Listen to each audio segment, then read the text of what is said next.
Hey, what's up everyone? This is Ryan Sims with CG Hacks, and in this video I want to show you a little bit of the behind the scenes thought process behind creating this image you see here. So let's do this.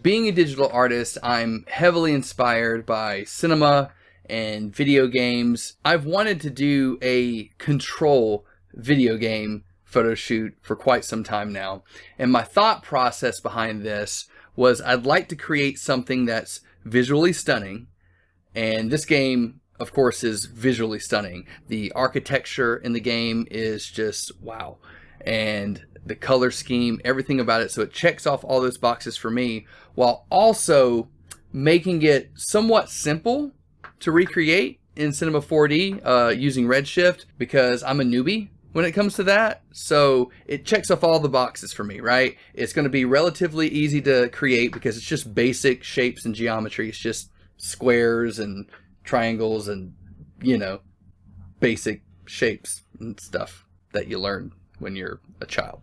So this photo shoot checked off all the boxes for me, and Madeline, who's usually the hair and makeup artist on a lot of the photo shoots that I've done in the past, actually looks a lot like the character in the game. And so I asked her if she would be willing to be the model for this photo shoot, and she was all about it. So yeah, let's do this. So follow along with me as I take you on a journey into Cinema 4D and Photoshop and just kind of show you a little bit of the process in creating this image. All right, so here we are in Cinema 4D, and this is the scene that I've got set up. So just to give you a little forewarning, like, I'm not the greatest in Cinema 4D, so there was probably a more simple way to do this, but I just did it the way that I knew how to do it. So here we go. So basically what I did is I've got my Redshift camera set up right up here. I've got it set at the exact same focal length that I shot Maddie in the studio, which is 105 millimeters. I went ahead and set up my Redshift dome light, so I've got that set up right there, and I just have a random HDRI of a snowy hillside thrown in there just to give it a little bit of ambient light. And I've got the intensity pulled down to 0.4. And basically what I did, let me show you here. So again, this is my scene. It's not probably the greatest way to do it, but that's how I did it. And right here in the middle is this little triangle that I flipped upside down. And basically what I did is I wanted to create this long tunnel that's made of upside down triangle tunnels. And the best way that I figured I would do this was I would just put a pyramid, flip it upside down, and from that pyramid I would actually bring in a cube and transform that cube like so. Then of course I would just rotate it and make it fit along the edges of this triangle. Now again, you're probably laughing at me because you're like, Ryan, there's a significantly easier way of doing this, but this is just how I did it. I would do that, copy and paste another cube, rotate it until it fit along the angles of this side, copy another one, rotate the angles of it until it fit across the top, like so. And once I did that, I would highlight all of my cubes, or just put them in a null by hitting Alt-G, and then hit the T hotkey to transform, and then I transformed it up to be a lot bigger, like so. And since all the other ones are in place, I'm just going to delete that to show you. That's basically what I did. Is I have my first set right here, and let me go down to my Redshift camera so you can see. So we've got this one, and then we got another one, and another one, and another one, another one, another one. And as you can tell, as we go along, it kind of gets a little bit further spaced apart because I wanted it to look a little bit like there was somewhat of an equal spacing going down this hallway, because this is actually kind of a recreation of one of the shots from the game. And perhaps I should have showed you this first. This is the inspiration behind the game, right? You've got all these little upside down triangles here, here, especially right here. And of course, this is the actual shot that we're kind of going based off of to recreate this scene. And so again, there may have been a way easier way to do that. That's just the way that I did it, but super simple, super easy. That's the inspiration behind this shot. So yeah, once I got this set up, I already had my camera set up, my dome light set up, and then once I got everything just kind of moved into place, just checked it out in the render view, and like, that looked good to me. So I ran with it.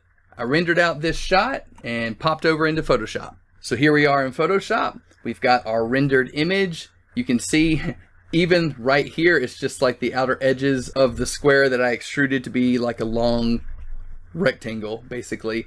And I didn't even line it up that great, which I was totally okay with. I don't mind having these little shapes and shadows here. It kind of looks cool to me. And so that was my rendered image. And then this here is my image of Maddie. We had a 3 light setup going on here. There was a light above shooting down. We had the 2 rim lights with a red color gel to give it that very Control, or you could even say Stranger Things 11 type of look to it.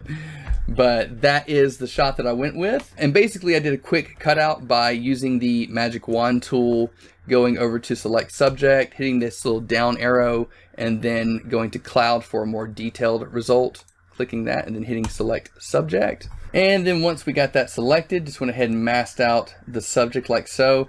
Now, yes, I did have to do a little bit more refining than that. I did have to go in and actually paint around the fingers and things like that to kind of refine this, but for the most part it was just a quick extraction. So once we have that done, all I did was throw in a layer that I just called red and set it to vivid light to give us this nice red background that matches the rim lighting that's on our subject, and threw in some floating rocks from our CG Hacks archive and added just a tiny bit of a motion blur to these rocks, which again is up in filter, blur, radial blur. And the blur method is set to zoom. And I think it was just like at maybe 1 or 2 pixels, because the default is normally 10, and 10 was a bit extreme. So I really had to crank it down a good bit just to get a very minimal motion blur.